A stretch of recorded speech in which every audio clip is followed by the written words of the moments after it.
Jujutsu काइसेनमा धेरै dangerous डोमेनहरू छन्, तर एक डोमेन यस्तो छ जुनमा फाइट भन्दा पनि ट्रायल हुन्छ। यस, आज म कुरा गर्न लागेको छु हिगुरुमाको डोमेन एक्सपेन्सन डेडली सेन्टेन्सिङ। हिगुरुमाको डोमेन अरू जस्तो फ्ल्यासी या डिस्ट्रक्टिभ हुँदैन। यो डोमेन एक्टिभेट हुने बित्तिकै ब्याटलफिल्ड ट्रान्सफर्म हुन्छ इन्टु अ कोर्टरुम। यहाँ सबै रुल्स चेन्ज हुन्छ। यहाँ पावर भन्दा पनि इम्पोर्टेन्ट हुन्छ ल। डोमेन भित्र ह्याप्पियर हुन्छ एक सिकिगामी जस्तो बिङ जजम्यान। जजम्यान हो एक्चुअल जज। हिगुरुमा पनि उसको डिसिजन कन्ट्रोल गर्न सक्दैन। That's the scary part. जजम्यान र्यान्डमली चार्ज लगाउँछ अपोनेन्ट माथि। अपोनेन्टले डिफेन्ड गर्न पाउँछ, तर सबै इन्फर्मेसन थाहा हुँदैन। यो हो psychological trap. If opponent loses the trial, सबै कर्स एनर्जी कन्फिस्केट हुन्छ और डाइरेक्ट डेथ पेनाल्टी दिन सक्छ डिपेन्डिङ अन क्राइम सेभरिटी। युजीसँगको फाइटमा पनि यही भयो। जजम्यानले युजीलाई अक्युज गर्यो शिवा इन्सिडेन्टको लागि। युजीले क्राइम डिनाइ गर्न सकेन because deep inside he feel guilty and boom he lost the trial.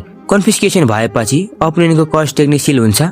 युजीको केसमा उसको कर्स एनर्जी टेम्पोररीली रिमुभ भएको थियो। तर सबैभन्दा डेन्जरस पनिसमेन्ट हो एक्जिक्युसनर सोड। इफ जजम्यान गिभ्स डेथ पेनाल्टी, हिगुरुमाको हातमा एपेयर हुन्छ एक स्पेशल सोड। यो सोडले जसको बडीमा कट लगायो भने instant death, no durability, no regeneration, no second chance. That's overpowered. अर्को डोमेनहरूमा स्योर हिट अट्याक हुन्छ, तर यहाँ स्योर हिट हो जजमेन्ट। यो डोमेनमा स्ट्रेन्थ, स्पिड, रिफ्लेक्सेस सबै सेकेन्डरी हुन्छ।